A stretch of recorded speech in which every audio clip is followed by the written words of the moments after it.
అల్లూరి సీతారామరాజు జిల్లా ముంచంగిపుట్టు మండలం కుమ్మరిపుట్ గెడ్డలో వంతెన నిర్మాణం చేయాలి. ఫైబర్ బోట్లు వెంటనే ఐటీడీఏ ద్వారా ఇవ్వాలి. ఆదివాసీ గిరిజన సంఘం ఆధ్వర్యంలో బోటుతో నిరసన తెలిపిన గ్రామస్తులు.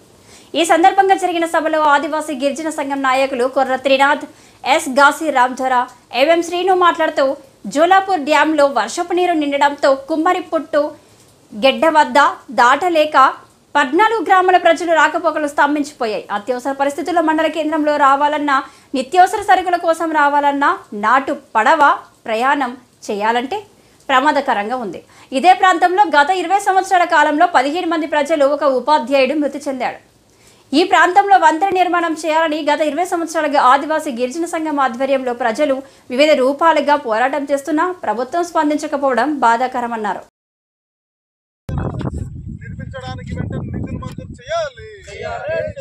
కుమ్మరిపుట్టు వంతెన నిర్మాణానికి చంద్రబాబు నాయుడు ప్రభుత్వం వెంటనే నిధులు మంజూరు చేయాలి. చంద్రబాబు నాయుడు గారి ప్రభుత్వం వెంటనే వంతెన నిర్మాణానికి బ్రిడ్జి నిర్మించాలి. కుమ్మరిపుట్టు బ్రిడ్జి నిర్మాణానికి నిధులు మంజూరు చేయాలి. 14 గ్రామాలకి రహదారి సౌకర్యం కల్పించాలి. కుమ్మరిపుట్టు గ్రామంలో బ్రిడ్జి నిర్మించాలి. కుమ్మరిపుట్టులో మత్స్యగడ్డ వద్ద బ్రిడ్జి నిర్మించాలి. నమస్కారం, నా పేరు కొర్ర త్రినాథ్, గిరిజన సంఘం ముంచంగిపుట్టు మండలం. ఈరోజు కుమ్మరిపుట్టు వద్ద వెంటనే ప్రభుత్వం స్పందించి బ్రిడ్జి నిర్మాణం చేయాలని చెప్పేసి ఈ సందర్భంగా డిమాండ్ చేస్తూ గ్రామస్తులు ఒక సపోర్ట్తో ఈరోజు ఇక్కడ నిరసన కార్యక్రమం చేయడం జరుగుతుంది.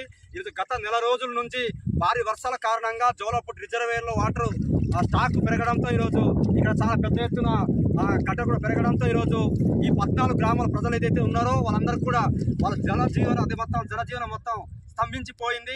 ఈరోజు నిత్యావసర సరుకుల కోసం, అలాగే అత్యవసర పరిస్థితుల్లో కూడా బయట వెళ్ళాలంటే చాలా ఇబ్బందికరంగా ఉంది. అందుకే ప్రభుత్వం ఖచ్చితంగా గత ప్రభుత్వం 5 సంవత్సరాల కాలంలో నిర్లక్ష్యం చేసింది, నెగ్లిజెన్సీ చేసింది. అసలు ప్రజల కోసం అసలు పట్టింపు లేకుండా ఈరోజు వ్యవహరించింది. కాబట్టి అందుకే ఈ కొత్త ప్రభుత్వం అయినా సరే, కేంద్ర రాష్ట్ర ప్రభుత్వం అయినా సరే స్పందించి తక్షణమే ఇక్కడ బ్రిడ్జి ఏర్పాటు చేయాలని చెప్పి సందర్భంగా డిమాండ్ చేస్తున్నాం.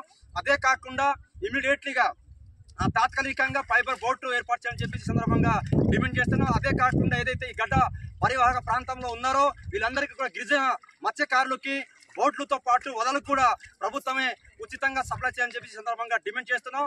అదే కాకుండా ఏదైతే ఈ బ్రిడ్జిలు నిర్మాణం చేసే వరకు, ఏదైతే ఇక్కడ సౌకర్యాలు కల్పించేంత వరకు ఈ ప్రాంతంలో ఇంటికే అన్ని సౌకర్యాలు కూడా కల్పించని చెప్పి సందర్భంగా మేము విధించడం జరుగుతుంది. గతంలో కూడా పిఓ గారు గత వారంలో పిఓ గారు ఇక్కడ సందర్శించడం జరిగింది. పిఓ గారికి ఈ సందర్భంగా గ్రామస్తుల తరఫున ప్రత్యేకంగా ధన్యవాదాలు తెలియజేస్తున్నాం. ఏదైతే పిఓ గారి రోజు కేంద్ర ప్రభుత్వానికి, రాష్ట్ర ప్రభుత్వానికి ప్రతిపాదన పంపించున్నారో దానికి తక్షణమే అమలు చేయడం కోసం ప్రయత్నం చేయాలని చెప్పేసి ఈ సందర్భంగా పిఓ గారిని కోరుతున్నాం. అదే కాకుండా గతంలో కూడా ఈ 10-20 సంవత్సరాల కాలంలో పదుల సంఖ్యలో ఈ బోట్లు దాటుతూ ఈ ప్రాంతంలో వెళుతూ వాళ్ళ నిత్యావసర సమస్యలు తీర్చుకోవడం కోసం ఈ రాకపోకలు వెళ్లే సందర్భంలో చాలా పదుల సంఖ్యలో ఈ ప్రాంతంలో మరణించి ఉన్నారు. వాళ్ళందరినీ కూడా ఈరోజు మరణించకుండా, ఇది భవిష్యత్తులో జరగకుండా ఉండాలంటే ఖచ్చితంగా ఇక్కడ బ్రిడ్జి కార్యక్రమం చేయాలి. నా పేరు ఎస్ గాసి రామ్ధర, గిరిజన సంఘం నాయకులు, అల్లూరి సీతారామరాజు జిల్లా ముంచంగిపుట్టు మండలం సుజనకోట పంచాయతీ కుమ్మరిపుట్టు గ్రామం. ఈ కుమ్మరిపుట్టు సుజనకోట పంచాయతీ పరిధిలో సుమారుగా 14 గ్రామాలు ఈ గడ్డ అవతలే ఉన్నాయి.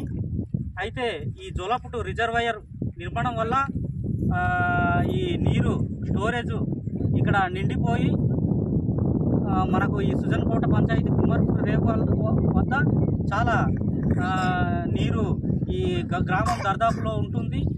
అయితే ఈ యొక్క కుమ్మరిపుట్టు రేవు వద్ద 14 గ్రామాల నుండి ప్రజలు ఏ కార్యక్రమంకి వెళ్ళాలన్నా, అది సచివాలయం కానీ, ఆసుపత్రికి కానీ, స్కూల్కి కానీ, అలాగే ఏ యొక్క కార్యక్రమం, నిత్యావసర సరుకులు కానీ, అలాగే ఆసుపత్రి, మిగతా ఏ యొక్క కార్యక్రమాలకైనా సరే ఈ గ్రామం నుండి మనకు ఈ దారి వెంట వెళ్ళాలా. అదే మిగతా దారిలో వెళ్ళాలంటే అవతల ఎటువంటి వెహికల్ సౌకర్యం కూడా లేనందున ఈ యొక్క మత్స్యగడ్డ దాటవలసిన పరిస్థితి ఉంటుంది. ఈ మత్స్యగడ్డ దాటుతూ గత 20-30 సంవత్సరాల ముందు కూడా సుమారుగా 30-40 మంది చనిపోయిన పరిస్థితులు కూడా గతంలో ఉన్నాయి. ఈ విషయాలన్నీ ప్రభుత్వాన్ని కూడా దృష్టికి తెలియపరచడం కూడా జరిగింది. అయితే ఈ యొక్క వంతెన వద్ద, ఇక్కడ ఈ యొక్క కుమ్మరిపుట్టు రేవు వద్ద వంతెన నిర్మాణం చేపట్టాలని గతంలో నుండి కూడా మనం గిరిజన సంఘంగా పోరాటం చేస్తూనే ఉన్నాం. కానీ గతంలో కూడా ప్రతిపాదనలు చేశారు. కానీ ఈ యొక్క కుమ్మరిపుట్టు రేవు వద్ద వంతెన అయితే నిర్మాణం చేపట్టలేదు. ఈ మధ్యకాలంలో నెల రోజుల నుండి భారీ వర్షాలు కురవడంతో ఈ యొక్క వంతెన ఈ యొక్క నీరు ఎక్కువగా ఉండడంతో సుమారు నెల రోజుల నుండి కూడా ఈ యొక్క 14 గ్రామాల నుండి జనాలు రాకపోకలు మొత్తం బంద్ అయిపోయింది.